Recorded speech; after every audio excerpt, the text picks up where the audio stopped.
So episode 5 of Train to the End of the World, I think casually reveals the solution, or at least the pathway to think about, on how to save this world and turn it back to whatever normal they used to have. Last week I talked about the theory that I and a few of us seemingly were trying to get down, and I think the anime community is more or less on this path now, about how Youka, the friend who was the one who pressed the button, right? It seems like she is the catalyst responsible for everything happening. A lot of the locations, a lot of the things, are things that they've talked about through childhood and impressions that she had on the world. Now, is she behind every single detail of why things are like this?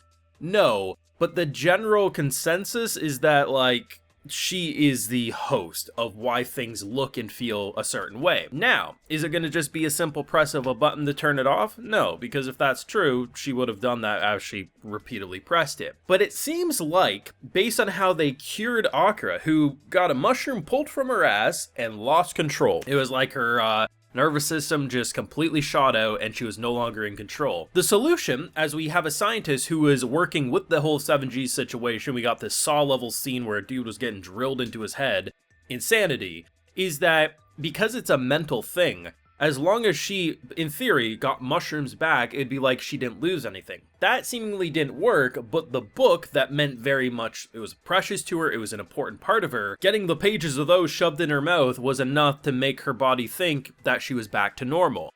And if that's true, in theory, if Youka really is the catalyst because she is the one who pressed it, and if she was the mental link that started the 7G warping of reality, we don't know exactly what it will be, but it is something to do with her perception. Now, is it just going to be she assumes things are normal and it goes back? I doubt it, because that seems like it's a little too large. But something with a combination of the scientist's technology and her opinions changing could be enough to shape reality back to a more normal situation where, rather than some places being stone, some places being miniatures, and some being mushrooms people, I mean, it's possible they could get back to a normal sense of reality. Time will tell, but between last week kind of getting that theory going and this week giving the idea of how they could potentially save it, this was a pretty great episode. Of course, I have full live reactions. If you want to see my full uncut thoughts and theories over on my Patreon, it's going to be over there if you're interested. So, it should be a crime that this show is undervalued and underappreciated. Like, this is legitimately, in my humble opinion, the best anime of the season. My personal favorite is Kaiju number 8, but I think Train to the End of the World is the best show of the season. It's the most creative, it's the most different,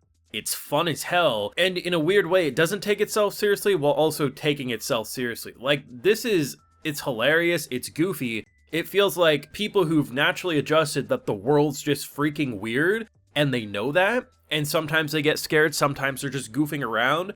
But yeah, an episode where they're literally, anyone who's ever seen the movie Small Soldiers? It's like the reverse of that.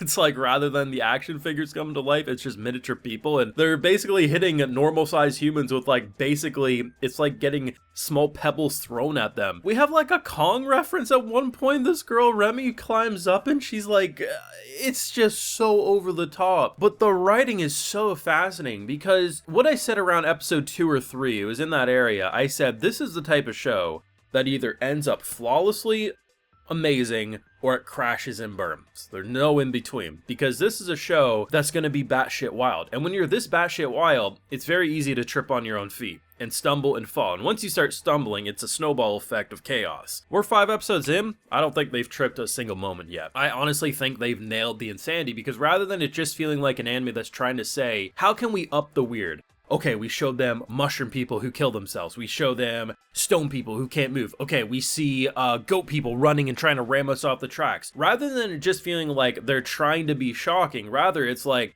what would happen if someone pressed a freaking button where 7G warped reality? Yeah, we're gonna see some weird ass shit, but the story of trying to get to their friend, getting small hints and pieces of their flashback to learn about their connections more and more as we get there each episode. Yeah, the insanity that we see is very interesting, but the biggest thing about the last couple of episodes wasn't actually really about the insanity we were seeing, because we didn't really have a connection to that. It was about making sure they stayed safe, and when someone looked like they weren't safe, it was worrisome because we cared about the character at this point. All the weirdness was just an added bonus at this point. We have 21 stops left to go, And I think very much the path that it's going to be, because this is an anime original. I don't think this is running for 2 seasons. It's going to be a surprise split core or something. No. I think the path that we're going to do is there's probably going to be 3 more like big arcs, and the rest will be smaller stops. So we saw in, I think it was last episode or the week before, they went through like 3 or 4 stops very quickly. I think they're gonna do that a lot, where there's gonna be episodes where we go through 4 stops, where we're gonna have like a few that are just like, oh, that's weird, that's weird, that's weird, and then here's the actual stop where it's gonna be an arc or an episode worth of content. I think that's the plan. And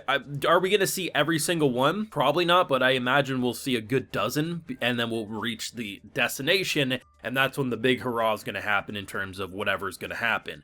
And I think overall that's a pretty good structure, because from what I'm seeing, this show's pretty confident that it knows what it's doing, and rather than just being an LSD trip because someone decided to say, hey, wouldn't it be funny if 7G turned the world into craziness, it's an LSD trip with some thought process after they've come down from the high. They had a good idea from the high, but they've actually thought out a structure and a skeleton to make sure that it's not just so good that you can only enjoy it when you're on something. One of the best parts of the show is actually the dynamic and the friend group and how they actually feel like friends. I think Remy and Akira are a great example of that. I mean, the little storming off when they were kids to then how they came back together and how they're always there for each other. And just like, it's so over the top, but they actually feel like friends.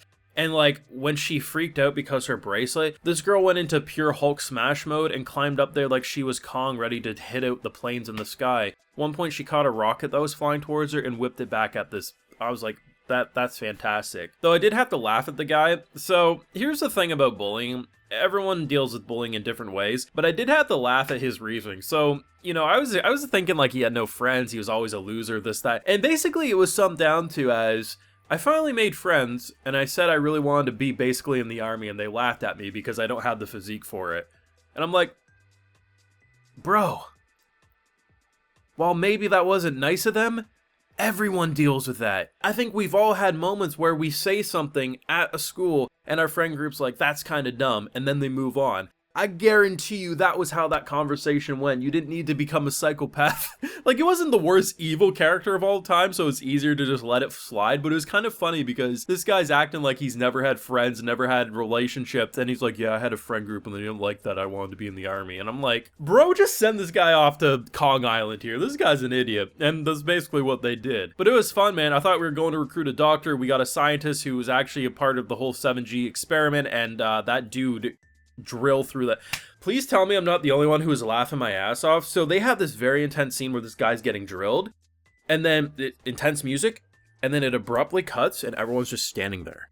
And it's like 3 to 4 seconds of silence, and then they resume the conversation like it's nothing. I don't know if it was intentionally funny, but that was like the funniest thing I've seen since the latest episode of Konosuba, if I'm being honest. Let me know what you thought though on this week's episode down below. Theories, if you got any, let me know. Leave a like if you enjoyed, subscribe if you're new around here, of course ring that bell so you get notified when I upload more. And like I mentioned, we got those full live reactions over on my Patreon, and hey, while you're over there, I'll also give you a video shout out. So today we have Pixel Caliber, Sign, and we also have Ashless. So I appreciate the support, everyone. Please take care and have a good one.